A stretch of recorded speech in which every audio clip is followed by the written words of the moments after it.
There's good and bad in all of us. It doesn't matter how far you run. There are some demons you just can't escape. You know, I think some of the moments I love most in the movie are that moments right before you turn into Ghost Rider, and it's like you have this hesitation of deciding whether or not you want to dive into that. So I was wondering, what is a character you've had, because you have such a great line of these great, amazing, dark characters you've played, that you were most hesitant to dive into? I think all of them, because there has to be some level of fear in order for it to stimulate whatever my process is to think about the character. I can't do things to me that are just too easy. There has to be a challenge involved. So if you get a script and you think, oh, that would be easy, that's the signal to you. You know what? I'm gonna pass. Yeah, because within reason, I tend to go towards those projects that give me some fear. And that's also how I live my life, within reason. I need your help. This child is in danger. I don't save people. If we don't help, the devil will have a new form, one more powerful than he's ever known. And a shadow will fall upon the earth. Save the boy and lift your curse. I honestly believe, and I wouldn't say this if I didn't believe it, that this one is far superior than the first one.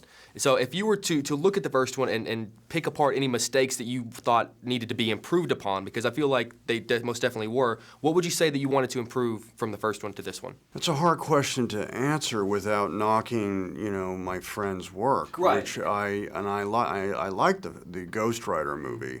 I think we have to begin with the concept that there are two entirely individual experiences and that one is not a sequel to the other. I think what I wanted to achieve with Ghost Rider happened. And what I think I wanted to achieve with Spirit of Vengeance happened. Spirit of Vengeance, I wanted to really present a kind of nightmare experience that Ghost Rider as a character should embody. And I also wanted to add more fighting in the movie and have a chance to play Ghost Rider himself, which I did not do in Johnson's. I've made a lot of mistakes, but Danny's the one good thing I ever did. That being the case, we better make sure he doesn't turn out to be the Antichrist.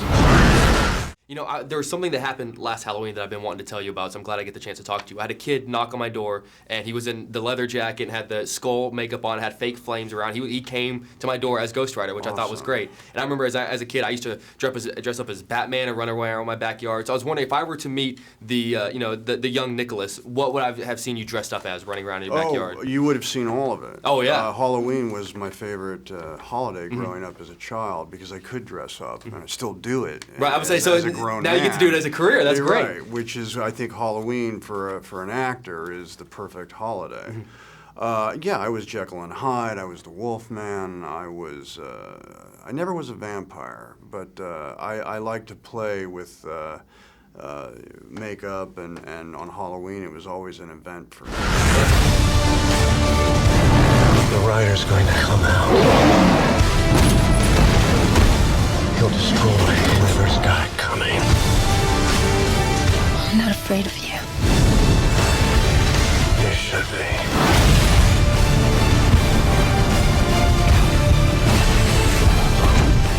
You know, and I think it's so great when an actor gets an opportunity to play a character again and to flesh it out and even for you to learn more about the character. So I was wondering, what is a character you've played in the past and you never got the chance to play it again, maybe just because of story, that you would like to just maybe get to know a little better? Well, it's quite well known that I was somewhat joking when I said it to Empire magazine, but as I thought about it, it would be fun to see Edward Malice come back as the Wicker Man, but this time he's a ghost in Japan, and have Japanese actors trying to respond to this Caucasian ghost screaming, "Not the bees, not the bees." Would you ever consider actually doing that? Of course. Oh, yeah? Absolutely. Actually, I think that would be about as abstract as it can get. I look forward to seeing it. I'm all about experimental cinema. If I walk away now, I'm just trading one demon for another.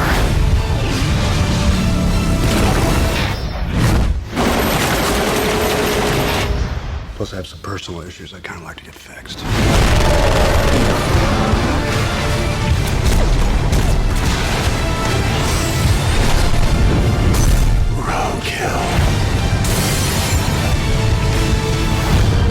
spider's coming.